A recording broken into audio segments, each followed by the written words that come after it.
이후에 그 남과 북이 갈라지게 되고 또 갈라졌음에도 불구하고 범죄했었던 이스라엘이 차례대로 망하게 돼요. 미가 선지자가 활동했었을 때 남유다의 상황이 어떠했는지를 3장 11절 미가서 3장 11절 말씀이 잘 보여주고 있어요.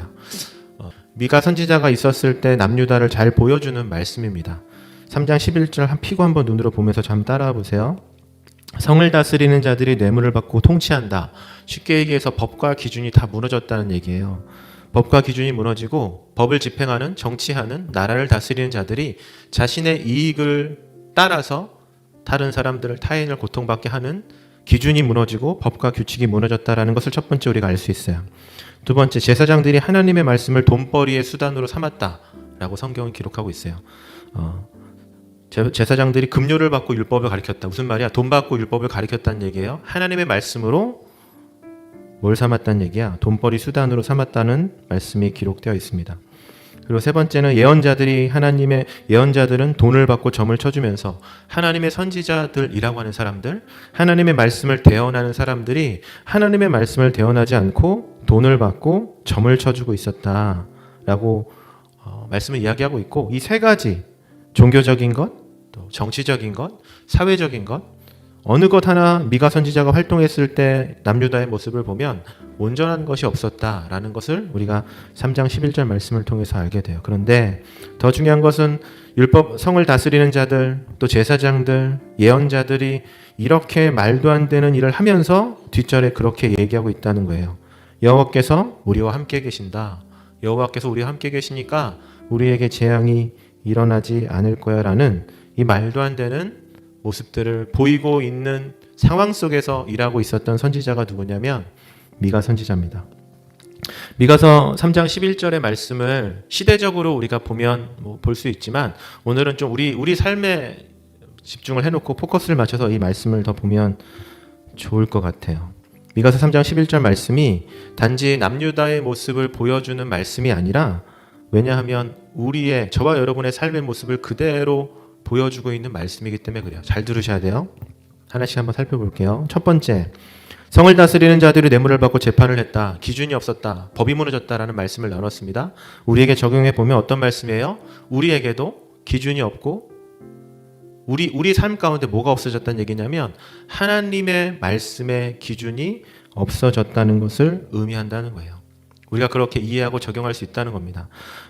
내 입맛에 맞춰서 기준 대신 하나님의 말씀을 시도 때도 없이 바꾸는 기준이 무너져버린 저와 여러분의 삶을 이 말씀을 통해서도 볼 수 있다는 겁니다. 우리가 단순히 생각할 수 있어요, 여러분.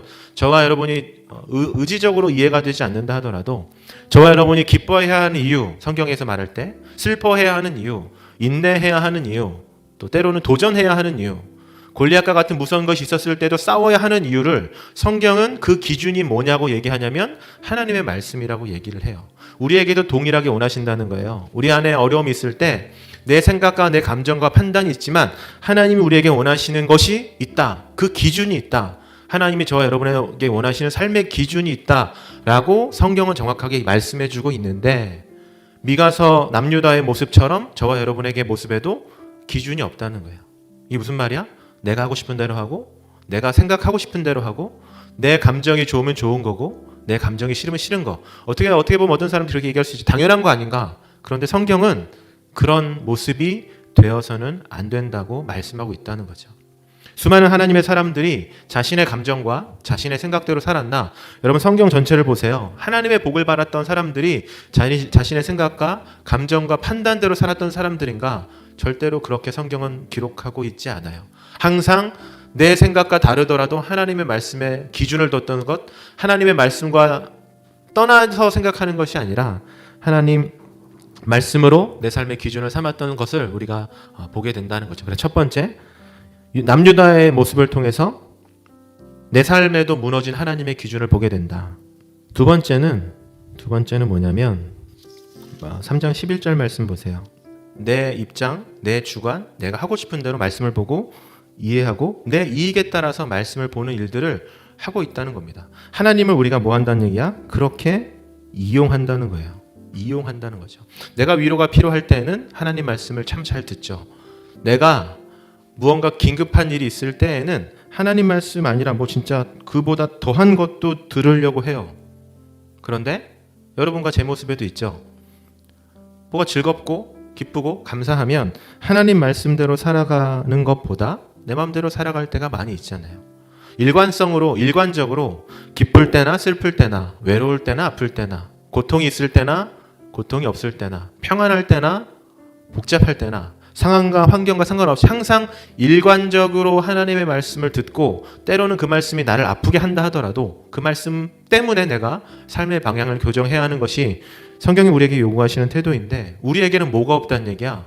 일관성이 없다는 얘기예요. 우리에게는 하나님의 말씀을 받아들이는 일관성이 없다는 겁니다. 여러분 그래서 하나님 앞에서 축복받은 모든 사람들의 공통적인 특징이 있어요. 일관성이 있다는 거예요.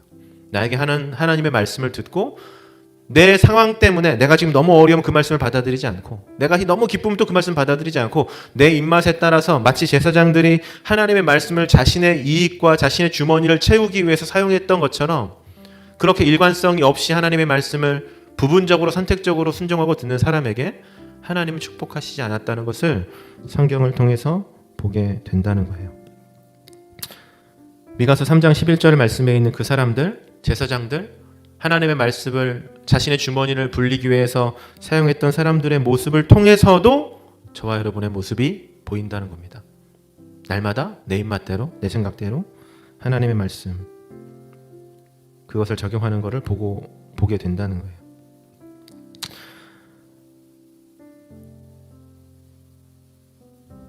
마지막으로 하나 더 말씀 나와 있죠. 예언자들은 돈을 받고 점을 쳐주었다. 이 모습 속에서도 우리의 모습, 저와 여러분의 모습이 보여요. 여러분 한번 생각해 보세요.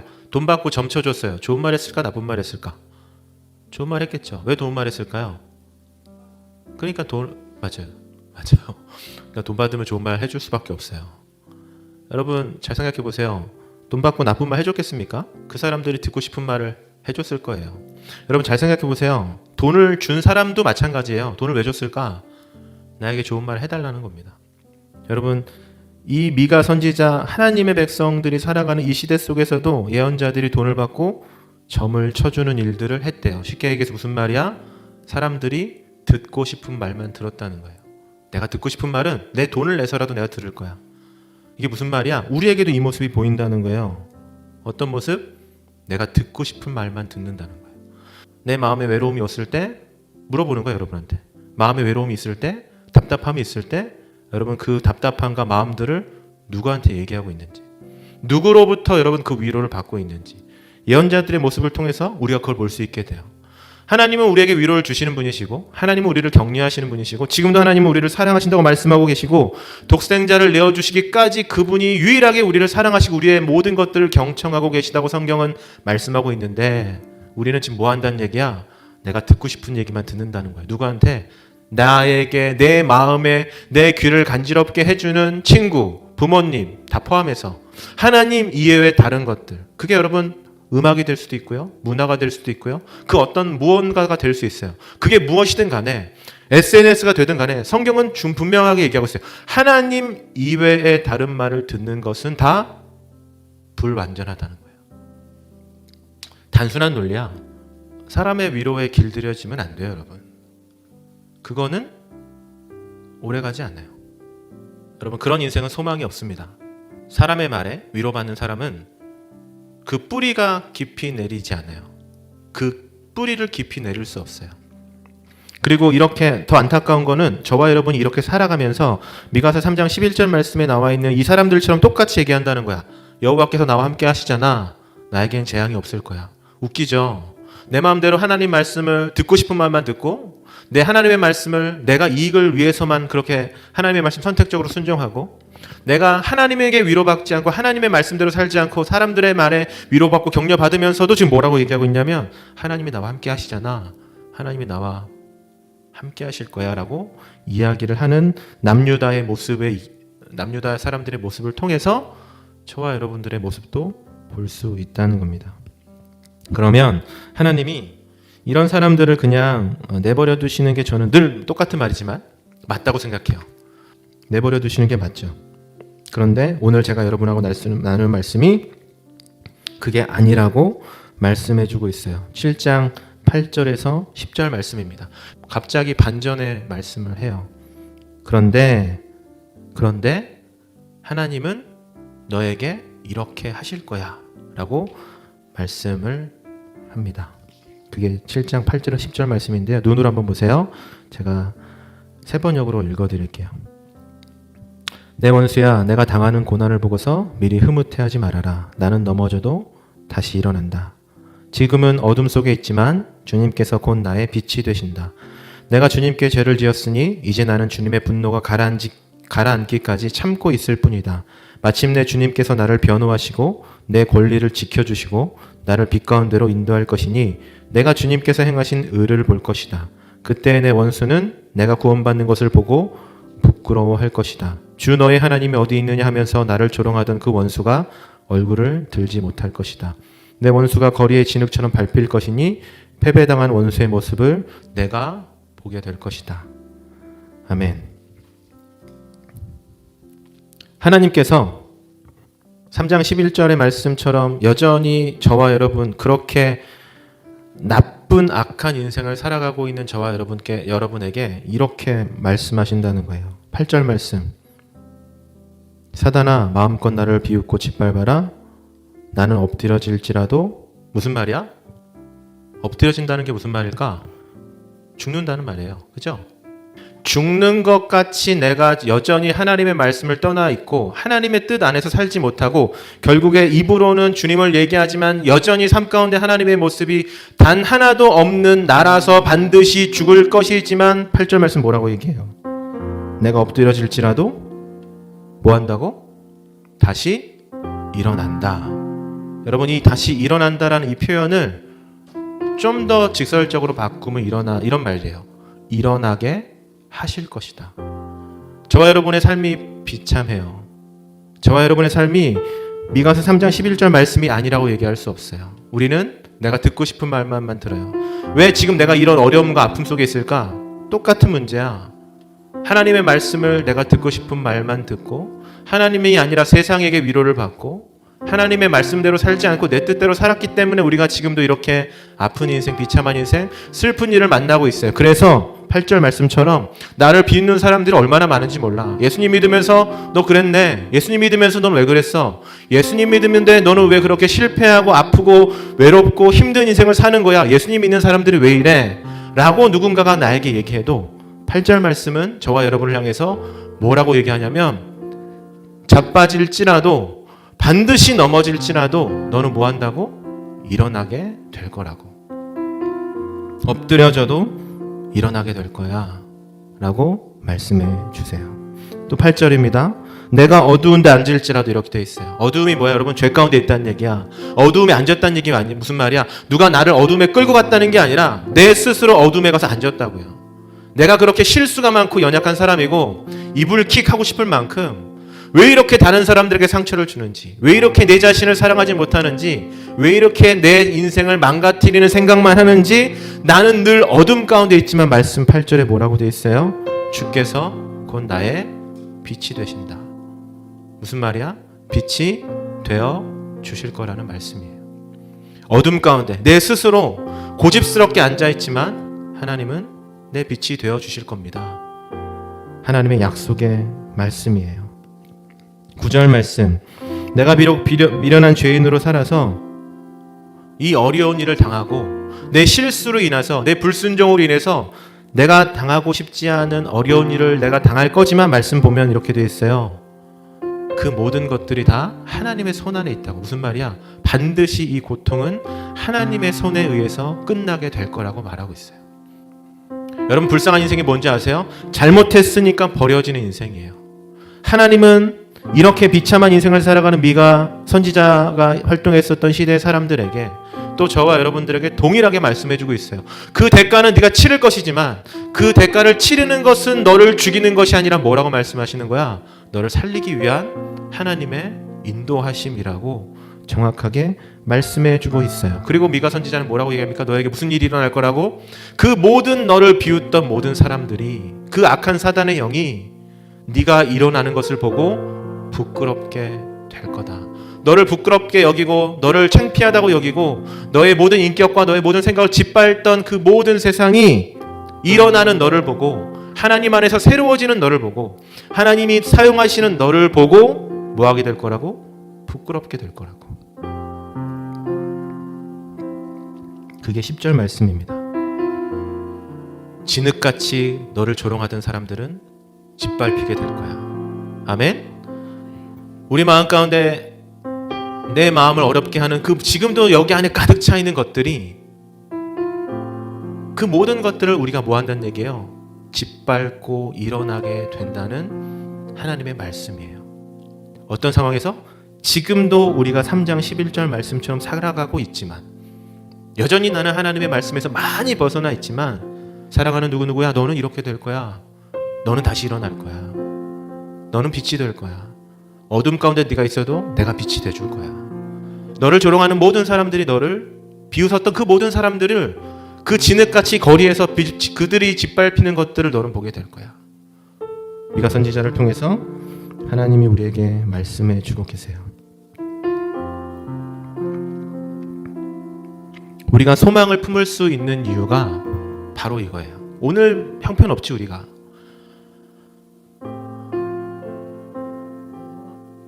그런 사람들이 있는지 몰라. 지금 우리 학생들이니까 내가 이 학교에서 공부해서 뭐 나올까? 다른 데 가야 되지 않을까? 그런 사람 생각하지 않는 사람이 어디 있겠어요? 이 대학 가면 좋을까? 저 대학 가면 좋을까? 대학 떨어지면 어떡하지? 붙으면 어떡하지? 붙어도 문제, 떨어져도 문제. 여러분, 사람들은 순간의 선택이 자신의 인생을 결정한다고 얘기하지만 여러분, 선택에는 반드시 책임이 따르게 돼 있어요. 우리가 선택해서 살아가는 인생을 살아간다는 것은 시은이가 선택하고 보미가 선택해서 그 인생을 살아간다는 얘기 무슨 말이냐면 내 인생은 내가 책임진단 말이에요. 그런데 하나님이 우리가 소망을 품을 수 있는 이유는 뭐냐면 3장 11절 말씀처럼 우리가 이렇게 비참한 인생을 살아도 하나님이 우리에게 뭐라고 말씀해 주시냐면 우리 삶을 붙잡으시고 우리와 함께 하시며 우리를 일으켜 주실 거라고 약속해 주고 계시기 때문에 우리가 소망을 품을 수 있는 겁니다. 제가 좋아하는 말씀이 있어요. 하박국 3장 19절 말씀입니다.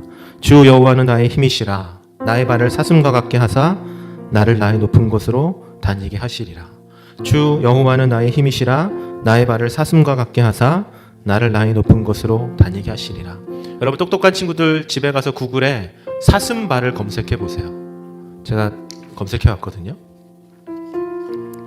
사슴발 어떻게 생긴지 모르죠? 뭐 돼지발이나 먹어봤지 사슴발 어떻게 알겠어요, 여러분들? 제가 몇 가지 과학 백과사전에 나온 사슴발 특징에 대해서 얘기해 줄게요. 사슴의 앞쪽 미안해요. 이렇게 들어주세요. 그래도 사슴의 앞쪽 발바닥 가장자리는 징과도 같다. 사슴에게는 발을 디뎠을 때 삥 둘러 바닥의 표면을 꽉 잡아 다리의 지탱력을 유지해주는 단단한 징 부분이 있다. 무슨 말인지 모르겠지? 모르겠죠? 여러분 하박국 선지자가 했었던 이 말씀이 놀라운 말씀이에요. 왠지 아세요? 하나님이 나의 힘이 되신대요. 그런데 나의 힘이 되신 분이 나의 발을 뭐처럼 만드냐면 사슴발처럼 한대요. 사슴발의 특징이 있어요. 여러분 유튜브에 찾아보세요. 사슴발은 모래에 빠지지 않아요. 그 험난한 이스라엘 지형에서 사슴발은 미끄러지지 않아요. 모래가 있고 진흙이 있고 바위가 있어도 사슴은 특징, 여러분 사슴 뛰는 거 봤죠? 뛰어다니는 거 못 봤어요? 통통 뛰는 거? 여러분 사슴은 걷지 않아요. 뛰어다녀요. 발이 그렇게 생겼대요. 무슨 말이야? 하박국 선지자는 우리에게 얘기해 주는 거예요. 세상이 우리를 끌어당기는 것처럼 어려움 가운데 우리가 날마다 살아가지만 하나님이 나의 힘이 되셨을 때 우리 발이 뭐가 된다고? 사슴발이 된다고. 통통통 뛰어서 그 문제 속에 빠지지 않고 그 문제에 붙잡히지 않고 그 문제에 사로잡히지 않고 뭐 한다는 얘기야? 팔짝 뛰어 다니고 하박국 뒤에 말씀 나를 나의 높은 곳으로 다니게 하시리로다. 이것이 하나님이 우리에게 오늘 주시는 말씀입니다. 여러분 현실에 대해서 우리가 말씀을 드렸어요. 우리 현실은 그래요. 그런데 하나님은 저와 여러분에게 일어설 거라고 일으켜 세우실 거라고 격려하시고 위로하시고 사랑의 말씀들을 주고 계십니다. 이 시간에 제가 할게요. 이 시간에 우리 옆에 있는 사람의 손을 좀 붙잡고 같이 기도했으면 좋겠어요.